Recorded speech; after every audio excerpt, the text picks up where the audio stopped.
Hello everyone, कैसे हो आप लोग। आई होप आप सभी अच्छे होंगे। हम भी ठीक हैं। तो चलिए स्टोरी को आगे बढ़ाते हैं। अनया का कमरा। अनया आकृति अपने कमरे में थे। अनया के कमरे में वहाँ पे जो माँ ने दूध का गिलास रख के गई थी, आकृति अनया को पिलाने की कोशिश कर रही थी। अनया बार बार मना कर रही थी, नहीं मुझे नहीं पीना, मुझे हल्दी का स्मेल पसंद नहीं है, मुझे सादा दूध पी लूँगी, मैं ये नहीं करूँगी। वो बहुत मना करती, एकदम बच्चों की तरह। आकृति परेशान हो जाती है और कहती है, नहीं पीनी है, नहीं मुझे नहीं पीनी, आखिरी बार बोल रही हूँ, नहीं पीनी है, नहीं पीनी है, ठीक है मैं जा रही हूँ। ये बोलकर वो दरवाजे की तरफ बढ़ जाती है। अनया कहती, कहाँ कहाँ जा रही हो। मैं अपने कमरे में जा रही हूँ। अरे पर यही तुम्हारा कमरा है। नहीं, मैं उस कमरे में जा रही हूँ जहाँ पर मैं यहाँ आने के बाद थी कुछ दिन। पर क्यों। क्योंकि आप मेरी बात नहीं मान रहे हो। अरे पर मत जाओ ना। दूध पीनी है। हाँ हाँ हाँ हाँ पीनी है, पीनी है, ठीक है पीजिए। अनया वो दूध का ग्लास उठाती है, जैसे मानो उसका हाथ काँप रहा था। मतलब दूध पीने में इतनी नाटक। वो ग्लास लेती है, अपने होठों तक लगाती है, लेकिन उसका स्मेल, फिर वो दूध को अपने से अलग कर देती है। 2 बार 3 बार ऐसी करती है। वो एक घूँट अभी तक नहीं ली थी आकृति। अब थोड़ी इरिटेट हो गई थी। अब बोली, ठीक है आपको यही करनी है, आप पूरी रात करो, मैं जा रही हूँ। ये बोलकर वो दरवाजे की तरफ पहुँच ही गई थी, तभी अनाया कहती, 1 मिनट। वो तुरंत गिलास अपने मुँह के पास लाती है और एक घूँट में, कह सकते हैं एक झटके में उसको ख़त्म कर देती है। ख़त्म करके साइड रखती है और अजीब-अजीब मुँह बनाते हुए कहती है, प पानी, पानी। आकृति ये देखती है, उसको हँसी भी आ रही थी लेकिन खुद को कंट्रोल करती है और जाती है, जाकर पानी का बॉटल उसे देती है। अनया 2-3 घूँट पानी पीती है और पीने के बाद खुद को शांत करती है और कहती है, अब खुश, चलो अब यहाँ पर आकर सो जाओ। आकृति कहती है, हाँ ठीक है, अब आप भी सो जाइए। उसको चादर उड़ाती है आकृति और दूसरे साइड जाती है, लेकिन उससे पहले कहती है, मैं आती हूँ चेंज करके। चेंज करके, हाँ तो मैं इन कपड़ों में थोड़ी ना सोऊंगी। वो चली जाती है, जाकर पहले अपने गले से नेकलेस वगैरह जो भी पहना था उसने सब चीज़ निकाल के रख देती है। पैरों में पायल थी जो काफ़ी आवाज़ कर रही थी। अब अनया को चोट लगी थी तो वो सोच रही थी कहीं इससे उसकी मतलब नींद ख़राब ना हो जाए या कुछ और, तो वो निकाल कर ड्रेसिंग टेबल पे रख देती है। कबर्ड में जाती है, वहाँ पे उसके लिए भी कपड़े सारी चीज़ें रख दी गई थी। वहाँ से एक नाइटी लेती है और वॉशरूम चली जाती है। वॉशरूम गए हुए उसको 2 मिनट ही हुए थे, लेकिन इधर अनया को कुछ तो हो रही थी। अनया समझ नहीं पा रही थी। अनया की बॉडी अलग ही रिएक्ट कर रहे थे। अनया काँपते हुए हाथों से खुद के माथे पर आए पसीनों को पोंछते हुए कहती, ये क्या क्या हो रहा है मुझे, मुझे इतनी बेचैनी सी क्यों लग रही है। वो खुद के गले को सहलाते हुए मन ही मन कहती है, ये कैसी कैसी रिएक्शन है। क्या मुझे फीवर आ रही है। मेरी बॉडी इतनी हीट क्यों कर रही है। कि क्या हो रहा है मुझे। बार बार यही चीज़ दोहरा रही थी, ना जाने उसे क्या हो रहा था। तब तक आकृति चेंज करके आ चुकी थी। आने के बाद वो अपना जो साड़ी पहन के गई थी उसको लेकर आई थी, तो साइड में रखते हुए बेड के पास आती, तो अनाया की हालत देखकर घबरा सी जाती है और कहती, क्या हुआ आपको। पता नहीं मुझे कुछ तो हो रही है। क्या हो रही है। आकृति फिर से अनाया की साइड जाती है और जाते हुए उसके माथे पर आए पसीने को अपने हाथ से साफ करती है और कहती है, क्या हो गया आपको, आपकी बॉडी हीट क्यों कर रही है, क्या फीवर आ रही है क्या। पता नहीं। आकृति उसके आए माथे पे पसीने, गले पर पसीने थे, उन्हें साफ करती है और साफ करते हुए उसे फिर से पानी पिलाती है। पानी पिलाने के बाद कहती है, आप एक काम करो, आप थोड़ी देर रेस्ट कर लो, शायद आपको चोट लगी थी इसी वजह से फीवर आ रही है। अनया क्या ही कहती, वो लेट जाती है, लेकिन उसके अंदर एक अलग ही बेचैनी, जैसे मानो उसकी बॉडी में कई सारी चींटियाँ रेंग रही हों। उसे बहुत अजीब सी फील हो रही थी, उसे समझ में नहीं आ रही थी ये क्यों हो रहा है। आकृति उसको सुलाती है। उसको सुलाते वक्त आकृति थोड़ी सी झुक गई थी और जैसे ही वो झुकी थी, उसकी गले से नीचे जो कि क्लीवेज साइड होती है वो साफ विजिबल हो रही थी। और जैसे ही उन घबराहट के बीच में अनाया की नज़रें पड़ती है, तो बस उसकी नज़रें वहीं टिक सी जाती हैं और उसे देखते हुए अनाया मानो उसे लग रहा था कि जैसे उसकी बॉडी हीट इतनी ज़्यादा बढ़ चुकी है कि अब वो खुद को कंट्रोल कर पाना मुश्किल हो रही थी। वो बार बार अपने गले को तर करने की कोशिश कर रही थी। आकृति उस पर ज़रा भी ध्यान नहीं देती। उसको लिटाने के बाद वो सीधी होती है और उसको चद्दर एक बार फिर से उड़ाती है और दूसरी साइड जाने ही वाली होती है कि तभी तभी अनया ने उसके हाथों को पकड़ती है और उसे झटके से खींच लेती है। आकृति सीधे जाकर अनया के ऊपर गिरती है। अनया उसको अपनी बाहों में जकड़ लेती है। कि आकृति जब अनया को देखती है तो थोड़ी सी डर से जाती है, क्योंकि अनया को चोट लगी थी और जिन हाथ में चोट लगी थी जस्ट आकृति उसी हाथ पर, मतलब गिरी तो थी, उसकी बॉडी पर ही गिरी थी, लेकिन उसका हाथ जो है एक साइड से उसके हाथों पे लग चुका था। लेकिन जैसे मानो अनया को ज़रा फर्क ही नहीं पड़ा। वो कभी आकृति को देखती, कभी उसके चेहरे को, उसकी आंखों को, उसके लिप्स को, और फिर उसकी नज़रें उसके गले से नीचे होते हुए जाती और वहीं पर जाकर रुक जाती। आकृति पूछती है, आप ठीक हैं? क्या हुआ? आपने मुझे ऐसे क्यों खींचा? आप ठीक हो? लेकिन अनया ज़रा भी रिएक्ट नहीं करती। जब आकृति अनया को बड़ी गौर से देखती है तो उसकी नज़रों को फॉलो करती है तो थोड़ी सी शर्मा जाती है और उठने की कोशिश करती है। लेकिन जैसे ही वो उठने की कोशिश करती है अनया अपनी दोनों हाथों से उसको और भी ज़्यादा करीब जकड़ लेती है। देखिए, आपको चोट लगी है और रात भी काफ़ी हो चुकी है, आप सो जाइए। लेकिन अनया कोई रिएक्ट नहीं करती, जैसे मानो पूरी तरह से हिप्नोटाइज हो गई हो आकृति की आंखों में। आकृति अनया को देखती है। अनया बस एक टक आकृति को दिखे जा रही थी। उसकी नज़रें, उसके लिप्स उसके गले से होते हुए नीचे की तरफ जा रही थी। आकृति उसकी नज़रों को खुद के ऊपर बर्दाश्त नहीं कर पा रही थी। वो सह नहीं पा रही थी उस नज़रों की तपिश। वो एक बार फिर से उठने की कोशिश कर रही थी, लेकिन अनया एक बार फिर से उसको और करीब कर लेती है और करते हुए तुरंत पलट जाती है। अनया आकृति के ऊपर थी। आकृति उसको थोड़ा धक्का देते हुए कहती है, देखिए, आपकी तबीयत ठीक नहीं है, आप रेस्ट करो वरना और तबीयत बिगड़ जाएगी। बिगड़ चुकी है वाइफी, ऑलरेडी मेरी तबीयत बिगड़ चुकी है, मेरी नीयत बिगड़ चुकी है तुम्हारे ऊपर। तुम्हें पता है वाइफी, तुम कितनी खूबसूरत हो। आकृति अनया की ऐसी बातें सुनकर थोड़ा शॉक थी, उसकी आंखों में देख रही थी, लेकिन उसको एक अजीब सी लगती है कि अनया की आंखें रेड हो रही थी। ये क्या हो गया आपको? ये आपकी आंखें, मेरी आंखें, मेरी आंखों में बस तुम हो वाइफी, बस तुम। नहीं, आपकी आंखें रेड हो रही है, क्या हो गया आपको? आपकी तबीयत ठीक तो है वाइफी? आज नहीं, आज बस चुप रहो। अनया उसके ऊपर झुकने लगती है। जब ये महसूस करती है आकृति तो उसको दोनों हाथों से रोकते हुए कहती है, नहीं नहीं, ये ठीक ठीक नहीं है समय। आप देखो, आपकी तबीयत ठीक नहीं है। मैं मम्मी को बुला रही हूँ, आप देखो, आप हटो, मेरे ऊपर से हटो। तो वो धक्का दे रही थी। अब अनया को थोड़ी सी इरिटेशन फील होती है। उसके अंदर की बेचैनी पहले ही उसकी तड़प उसे मजबूर कर रही थी ये सारी चीज़ें, और आकृति उसको खुद से दूर कर रही थी और उसे अभी आकृति चाहिए थी। अब अनया की आंखें अपना कलर चेंज कर रही थी। वो हल्की हल्की रेड से और गहरी होती जा रही थी। आकृति जब ये देखती है तो वो घबरा सी जाती है और कहती कि क्या हो रहा है आपको? चुप, एकदम चुप, समझ में नहीं आ रही है वाइफी, मुझे तुम चाहिए। ये बोलते हुए अनाया आकृति के दोनों हाथों को पकड़ती है और अपने दोनों हाथों से दबाते हुए और तुरंत बिना वक्त गवाए आकृति की लिप्स पर अपनी लिप्स रख देती है। ये सॉफ्ट तो बिल्कुल भी नहीं थी। आकृति जब ये देती है उसको एक झटका सी लगती है। ये उनकी फर्स्ट किस थी और भी इस तरह से। आकृति कंफ्यूज थी। अनाया के इस तरह से बदलते व्यवहार पता नहीं क्यों, लेकिन उसे अच्छी नहीं लग रही थी। अनाया के अंदर ये चेंजेस आकृति को कंफ्यूज कर रही थी। क्या हो रहा है अनाया को? वो नहीं समझ पा रही थी इस चीज़ को। उसकी बॉडी हीट कर रही थी, उसकी आंखों की कलर चेंज हो रही थी। ये क्या थी?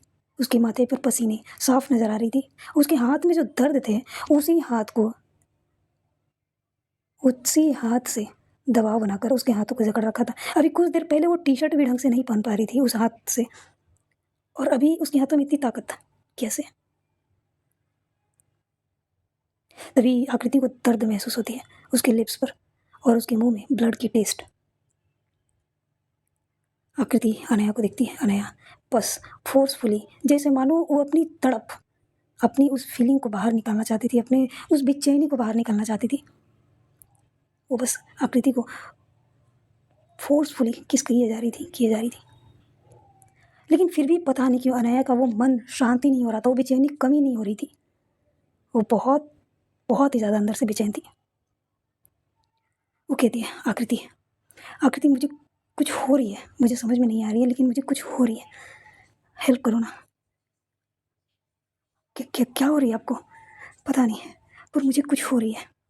मेरी बॉडी जैसे ऐसा फील हो रही है जैसे कई चींटियाँ मेरी बॉडी को रेंग रही हैं।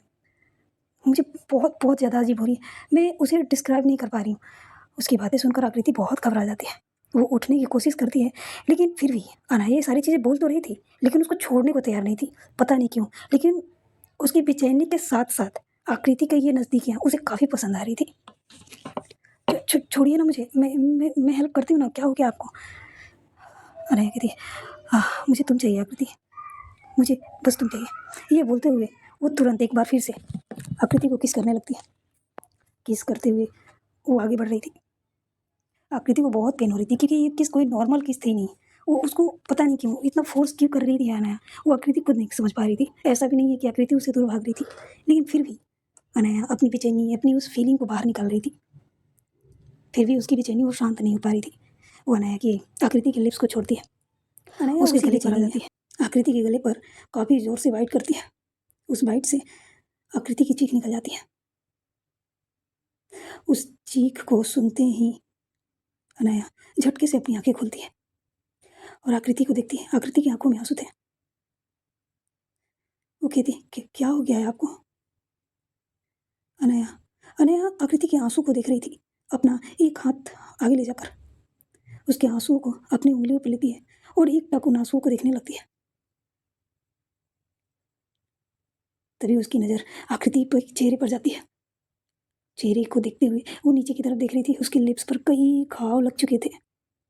तभी उसकी नज़र उसके गले पर जाती है, जहाँ पे 2 बाइट के निशान थे। वो बाइट के निशान इतने गहरे थे, ये देखकर अनाया की आंखों में घबराहट साफ नजर आ रही थी। वो झटके से उठकर बैठ जाती है और जैसे ही वो उठकर बैठती है, आकृति भी उठकर बैठ जाती है। अनाया उठते हुए वहाँ से वॉशरूम की तरफ जाने लगती है। उसके पैर लड़खड़ा रहे थे। आकृति जब ये देखती है, उठकर खड़ी हो जाती है और जाकर अनाया के हाथों को पकड़ लेती है और कहती है कि क्या हुआ आपको, कहाँ जा रहे हो आप?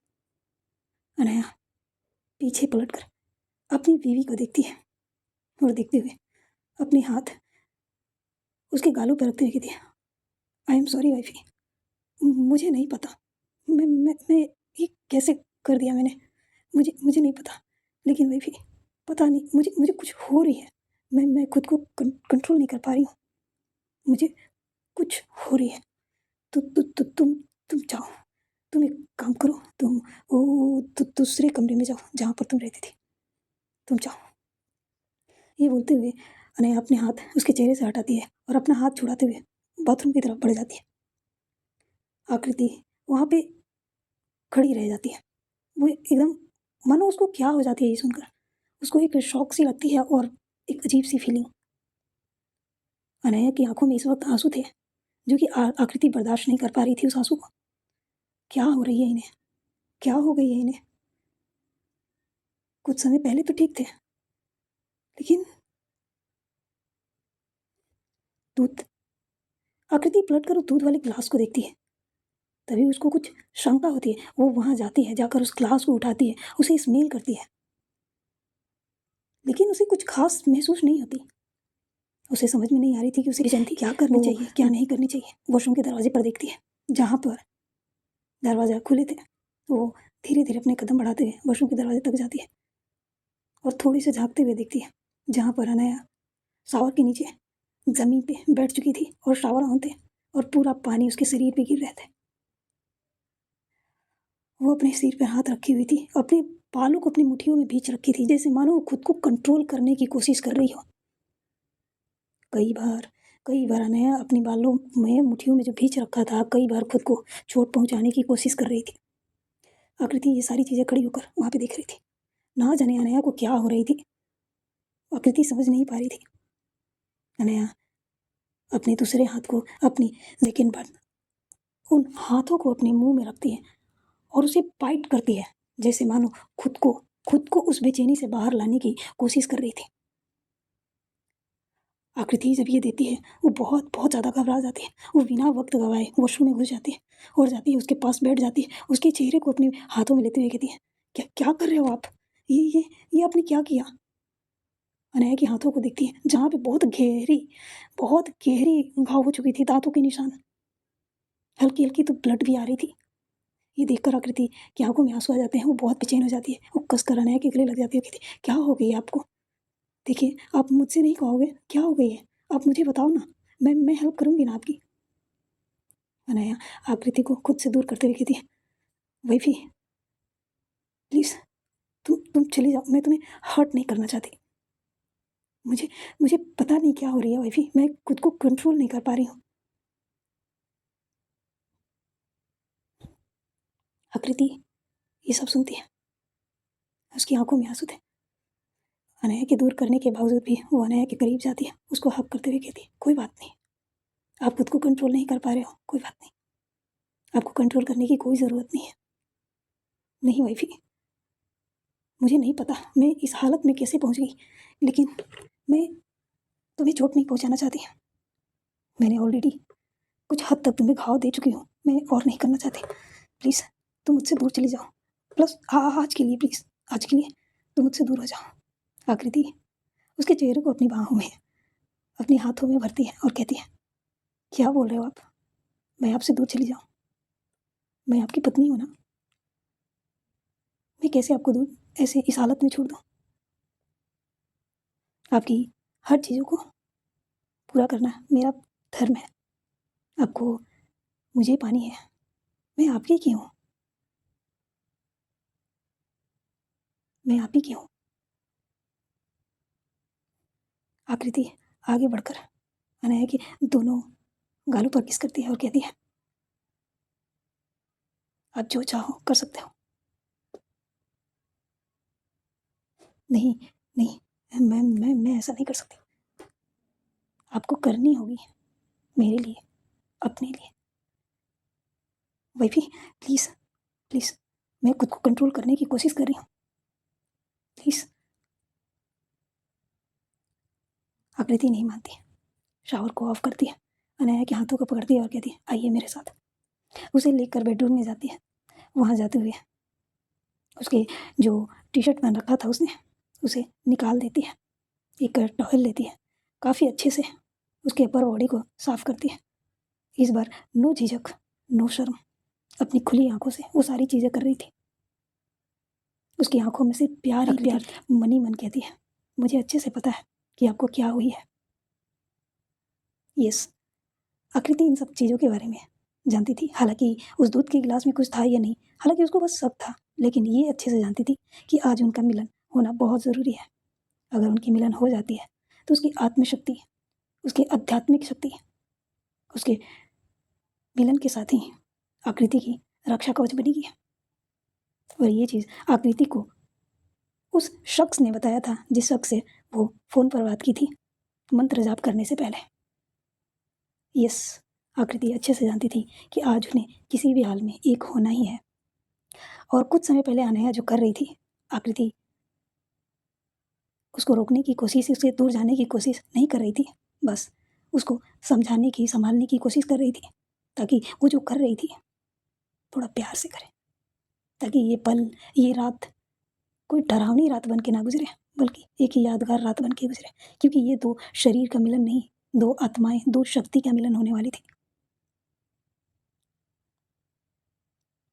आकृति अच्छे से जानती है जो चीज़ प्यार से की जा सकती है ना, उसे फोर्सफुली करना सही नहीं होती है। अनया ने खुद को इस हालत में भी कंट्रोल कर लिया, ये सबसे बड़ी बात है। अनया अपनी आंखें बंद किए हुए खुद को बहुत कंट्रोल कर रही थी, बहुत ही ज़्यादा। आकृति इस चीज़ को बहुत अच्छे से महसूस कर रही थी। अनया की बॉडी को साफ करने के बाद उसको धीरे से बेड पर लेटा देती है। लाइट जो जल रही थी उनके रूम में उसको ऑफ कर देती है। ऑफ करने के बाद जाती है। और आकर अनाया को गले लगा लेती है। और जैसे ही अनाया आकृति को फील करती है ना, बस जो कंट्रोल वो कब से कर रही थी वो कंट्रोल उससे छूट जाती है। वाइफी, ये तुमने क्या किया? आकृति कुछ नहीं कहती, बस आगे बढ़कर अपने लिप्स अनाया की लिप्स पे रख देती है और बड़े ही प्यार से हल्के हल्के उसको किस कर रही होती है। अब अनाया खुद को कैसे कंट्रोल कर पाती है? वो दोनों धीरे धीरे अपने प्यार के सफ़र में आगे बढ़ जाते हैं। यही इनके मिलन के साथ ही वो तूफान, वो हवाएं जो कुछ समय के लिए रुकी हुई थी, वो एक बार फिर से अपनी रफ्तार पकड़ लेती है। घर की सारी खिड़की दरवाजे सब कुछ आवाज़ करना फिर से स्टार्ट हो जाती है, जैसे कोई जानबूझकर धक्का दे रहा हो या अंदर घुसने की कोशिश कर रहा हो। बहुत तेज़ी से साए साए की आवाज़ें आना स्टार्ट हो जाती है, करकराहट की आवाज़ें आना स्टार्ट हो जाती है। पूरे घर वाले घबरा से जाते हैं, इधर उधर सारी चीज़ें देखना स्टार्ट कर देते हैं। अनाया की मम्मी दादी माँ के कमरे में थी, वो आपस में बातें कर ही रहे थे कि तभी तभी जो है उनको भी ये सारी चीज़ें महसूस होने लगती है। दादी माँ घबरा के खड़ी हो जाती है और कहती, रिया रिया रिया कहाँ है? रिया माँ जी, वो रिया हॉल हॉल में। चलो चलो हम लोग भी हॉल में चलते हैं। अनया के पापा भी रूम में थे, उनको भी ये फील होती है, वो भी हॉल में आते हैं तो देखते हैं कि रिया सीधी खड़ी थी, खड़े होकर अपनी आंखें बंद करके कुछ मंत्र बड़बड़ा रही थी। जैसे ही वो मंत्र पूरी होती है और रिया अपनी आंखें खोलती है, उसकी आंखों से एक तेज रोशनी निकलती है और पूरे घर को बांध देती है, जैसे मानो एक कवच के रूप में। जो खिड़की दरवाजे की कड़कड़ाहट हो रही थी वो शांत हो जाती है। अनया की मम्मी की ध्यान जाती है, रूही रूही कहाँ है? प्रिया प्रिया रूही कहाँ है? प्रिया कहती है, वो तो कमरे में सो रही है। प्रिया जल्दी जाओ, जल्दी दिखो उसको। प्रिया दौड़ते हुए रूही के कमरे में जाती है, रूही बेड पर तो थी ही नहीं। रूही रूही रूही खिड़की के पास खड़ी थी और उस खिड़की को खोलने की कोशिश कर रही थी।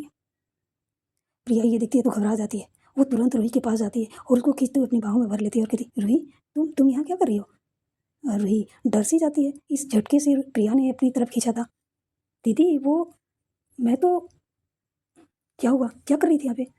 दीदी पता नहीं, बट ऐसा लग रहा था जैसे खिड़की के पास कोई है, कोई खटखटा रहा था या कुछ और, मुझे ऐसा फील हुआ, मैं तो सो रही थी। ये सांस लेती है और कहती है, कोई नहीं बच्चा, वो आंधी तूफान ही है ना, बारिश हो रही है तो उसी की वजह से खिड़कियाँ हवाओं से टकराती है ना, तो आवाज़ें आती है।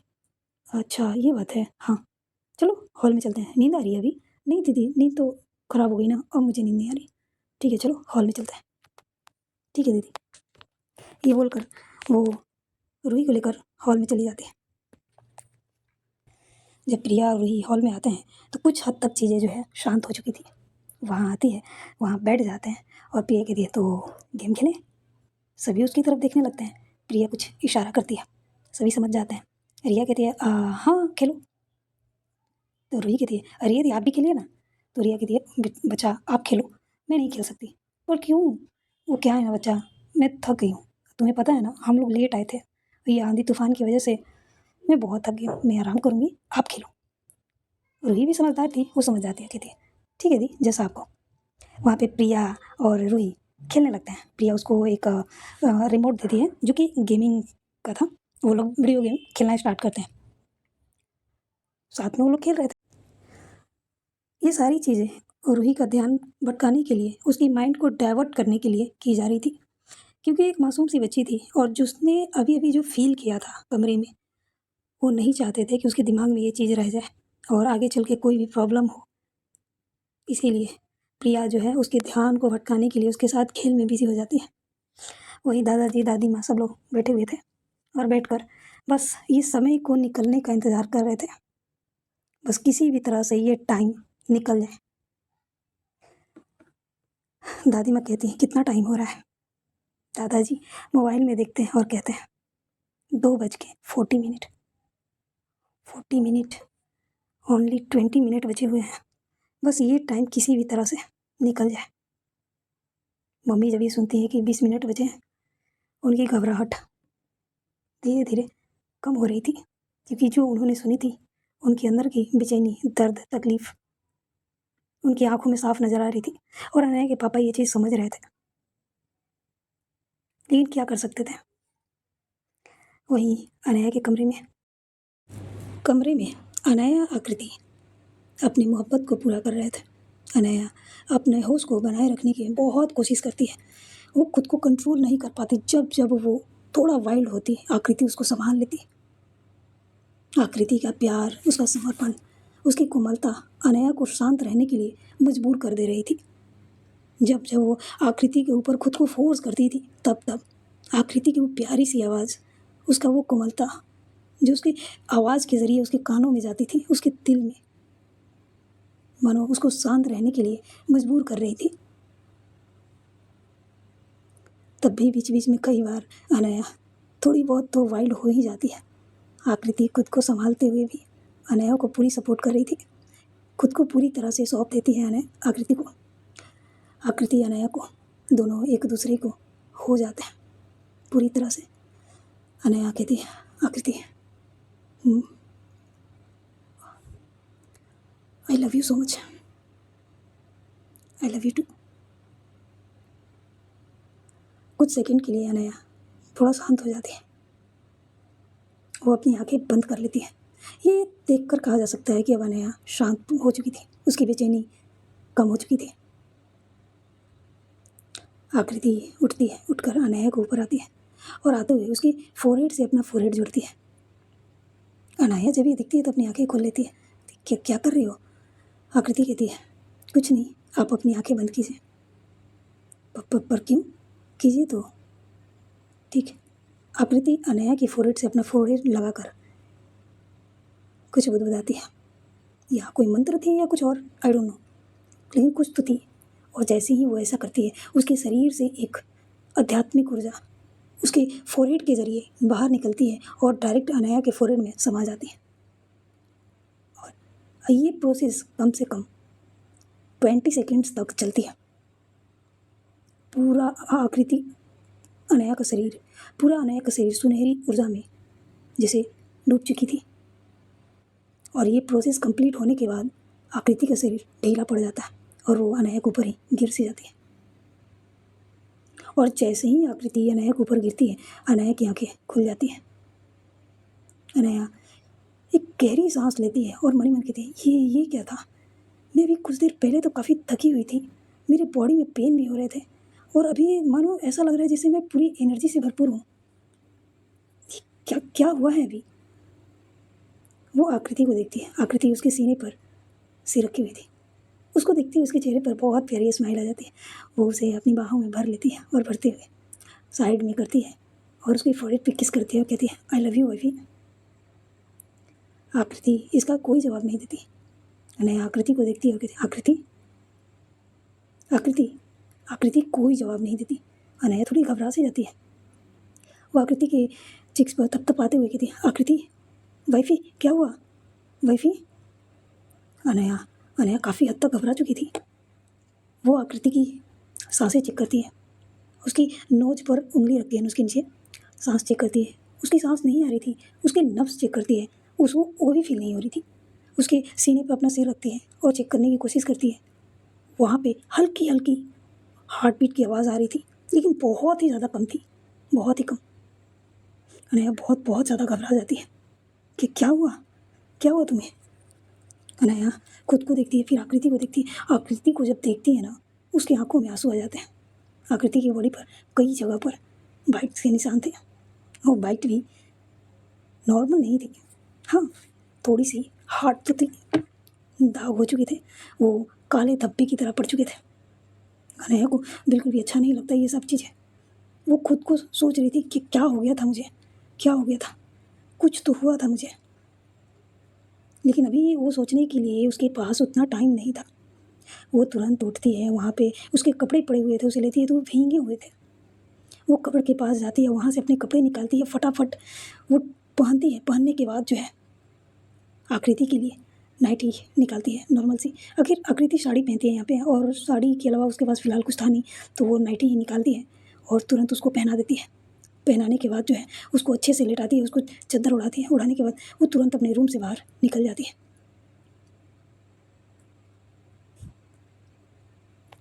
रूम से बाहर आने के बाद देखती है हॉल में उसका पूरा परिवार वहीं हॉल में था। वो आते हुए कहती है, मम्मी मम्मी क्या हुआ बेटा? अनाया को देखकर सभी के चेहरे पर स्माइल आ जाती है। अनाया पूरी एनर्जी से भरपूर दिख रही थी। सभी समझ जाते हैं कि उसे वो चीज़ मिल चुकी है जिसके लिए ये सारी चीज़ें की गई थी। अनाया बहुत घबराई हुई थी। दादी माँ कहती है, क्या हुआ बच्चा? दादी दादी वो आकृति, क्या हुआ आकृति को? देखिए ना, उसकी सांसें धीमी चल रही है। क्या? सभी दौड़ते हुए कमरे में जाते हैं। पापा दादाजी पीछे थे। दादी माँ अंदर जाती हैं देखती कि आकृति बेजान सी बिस्तर पर पड़ी हुई थी। मम्मी जाती हैं, उनकी आंखों में आंसू थे। वो जान जाती हैं कि क्या हुआ है। उसके नब्ज़ को पढ़ती हैं। उसकी नब्ज़ उनको महसूस हो जाती है, बहुत धीमी थी। वो राहत की सांसें लेती हैं। वो दादी माँ की तरफ देखती हैं। दादी माँ इशारों में कुछ पूछती हैं तो अनाया की मम्मी हाँ में सिर हिलाती हैं। वो लोग राहत की सांस लेते हैं। मम्मी बताइए ना, क्या हुआ है? कुछ नहीं हुआ है बेटा, कुछ नहीं हुआ है। थोड़ी सी वीकनेस आ गई है। वीकनेस? लेकिन घबराओ मत, ठीक है? कुछ नहीं हुआ है। इसको होश में आने के बाद हम लोग कुछ खिलाए पिलाएंगे ना तो ठीक हो जाएगी। पर मम्मी ये नॉर्मल नहीं है बेटा, नॉर्मल है, इसमें कोई बड़ी बात नहीं है। पर अनाया को समझ में नहीं आ रही थी ये कैसे हो सकती है। इतनी भी मतलब हद तक कुछ चीज़ें ऐसी नहीं हुई थी कि किसी इंसान की मतलब सांसें धीमी पड़ जाए। कुछ तो ऐसा था जो अनाया को अभी भी समझ में नहीं आ रही थी। दादी माँ कहती है, बेटा तुम परेशान मत हो, आकृति को कुछ नहीं होगा। अनाया की आंखों में आंसू थे। दादी माँ आगे बढ़कर उसको गले लगाती हैं, कहती हैं, बेटा ये आंसू क्यों? दादी मैं उसके बगैर नहीं रह सकती दादी। मैं बहुत प्यार करती हूँ दादी, प्लीज़ उसको ठीक करो ना, वो उठ नहीं रही है, मुझे उससे बात करनी है। दादी माँ उसके सिर सहलाते कहती है, बेटा कुछ नहीं होगा, वो ठीक है, बस उसको रेस्ट की ज़रूरत है, वो थक चुकी है, उसको थोड़ा आराम करने दो, जब वो सोकर उठेगी तो बिल्कुल वो ठीक हो जाएगी। सच में दादी? हाँ बेटा सच में। वहाँ पे रिया भी आ चुकी थी। रिया भी उसकी हालत देखती है। वो अनया के पास जाती है, कहती है, क्या हुआ दीदू? वो आकृति देखो ना, क्या हो गया? कुछ नहीं हुई है, कुछ नहीं हुई है, ठीक है। वो अनया का हाथ पकड़ती है, उस कमरे से बाहर लेकर निकल जाती है और अपनी माँ को इशारा करती है। उसकी माँ हमें सिखलाती है। अनया को लेकर आकृति रिया बाहर आती है और कहती है, क्या हुआ बच्चा, क्यों इतनी घबराए हो? दीदू कि क्या हो गई उसे? मैंने कुछ ज़्यादा कर दिया क्या? मैंने जानबूझ के नहीं किया दीदू, पता नहीं मुझे कि क्या हो गया था, मुझे नहीं पता। रिया कहती है, कोई बात नहीं, होती है, वो फर्स्ट टाइम थी ना उसके लिए, तो हो जाती है। उसको नॉर्मल तरीके से समझाने की कोशिश कर रही थी रिया। वहीं कमरे में अनया की मम्मी दादी माँ को देखती है। दादी माँ अपने पति यानी कि दादाजी और अनया के पापा की तरफ देखती है, कहती है, चलो बाहर। वो दोनों हम से हिलाते हैं और कमरे से बाहर निकल जाते हैं। अनया की मम्मी कमरे को लॉक करती हैं। लॉक करने के बाद जो है वॉशरूम में जाती हैं और वहाँ से बकेट में ठंडा पानी लेकर आती हैं और लाने के बाद आकृति को काफ़ी अच्छे से साफ़ करती हैं। साफ़ करने के बाद वो साफ़ कर ही रही थी, उनकी आंखों में आंसू थे। उनकी आंखों में आंसू थे। अनया को आकृति को अच्छे से साफ़ करती हैं। करने के बाद जो है उसको चद्दर उड़ा देती हैं। चद्दर उड़ाकर वहाँ पे इंतज़ार कर रही थी किसी का। तभी जो है दरवाज़ा खटखटाने की आवाज़ आती है। दादी माँ जो है अंदर आती है। उनके हाथों में कुछ था। वो अनया की मम्मी की तरफ बढ़ाती हैं, कहती हैं, इसकी पूरी बॉडी पर इसे लगा दो। जी माँ जी। वो कुछ थी, वो येलो कलर की कोई लेप थी, और क्या थी अब तो यही लोग जाने, पर कुछ तो थी।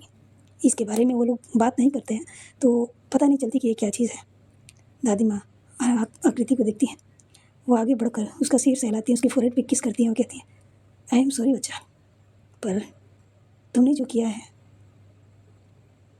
हम इसको एहसान भी नहीं मान सकते। कहीं ना कहीं तुम्हारी ये तकदीर है और तुम्हारी तकदीर अनया से जुड़ी थी। आज नहीं तो कल तुम लोगों को मिलना था और ये मिलन होना था, और उसका परिणाम है ये। तुम्हें उसकी कवच बननी थी, सो बन गई तुम। और आगे चल के तुम्हें उसकी ढाल बननी है, उसके साथ कदम से कदम मिला के चलनी है, उसको हर लड़ाई जीतने में हेल्प करनी है, तो तुम्हें जल्दी ठीक होनी होगी। ये बोलते हुए दादी माँ की भी आंखों में आंसू थे। दादी माँ वहाँ से चली जाती है। अनया की मम्मी दरवाजे को फिर से बंद कर देती हैं और फिर बड़ी आराम से उसके चेहरे से लेकर उसके पैरों तक अच्छे से लिप लगाती हैं, और लगाने के बाद उसको कपड़े पहनाती हैं हल्की सी, और उसके बाद ही वो कमरे को एक डिम लाइट रोशनी में भरकर निकल जाती है और दरवाजे को बाहर से लॉक कर देती है। लॉक करने का मतलब ये होता है कि उसको पूरी तरह से लॉक कर देती है ताकि उस कमरे में कोई भी जा ना सके। क्या हुआ है आकृति को? और अनया की दादी, अनया की माँ ने ऐसा रिएक्शन क्यों दिया? और क्या लगाया गया है आकृति को? क्या कुछ ऐसा है जो अनया से छिपाया जा रही है? जानेंगे अगले पार्ट में। आपको ये एपिसोड कैसी लगी कमेंट में बताइएगा। और हाँ, आप लोग अपना इस एपिसोड को लेकर और स्टोरी में आए ट्विस्ट को लेकर क्या सोचते हैं, आपकी राय क्या है, ज़रूर कमेंट कीजिएगा। मैं इससे ज़्यादा आप लोगों से कुछ और उम्मीद नहीं रखती हूँ। एक एपिसोड को बनाने में कम से कम 2 से 3 घंटों की मेहनत लगती है और आप लोग सुनते तो हो और वहाँ से चले जाते हो। यार, लाइक और कमेंट करने में कोई प्रॉब्लम नहीं है, ना ही आपके पैसे लगेंगे और ना ही कुछ और। ये लाइक और कमेंट जो है ना, वो कहीं ना कहीं हम जैसे लोगों के लिए मोटिवेशन का काम करती है। हमें इस चीज़ का एहसास होता है कि हाँ, हमने जो लिखा है, हमने जो सुनाया है, वो सामने वाले को भी पसंद आया है। वो अपनी राय भी बताइए, आप इसके बारे में क्या सोचते हैं? स्टोरी में आए बदलाव के बारे में आप क्या सोचते हैं? क्या आकृति ने जो किया वो सही था? क्योंकि वो जो पावर, वो जो आध्यात्मिक ऊर्जा आकृति की शरीर से होते हुए अनया के शरीर में गई और आकृति का ये हाल हो गई, तो क्या आकृति ने जो किया वो सही था या गलत? कमेंट में ज़रूर बताइएगा। मैं बेसब्री से आप सबकी राय का इंतज़ार करूँगी। तो मिलते हैं अगले पार्ट में। आगे क्या होने वाली है, जब अनया को सच्चाई पता चलेगी तो कैसे रिएक्ट करेगी, ये भी जानेंगे हम। तो जुड़े रहें हमारे स्टोरी संगम दो दिलों की।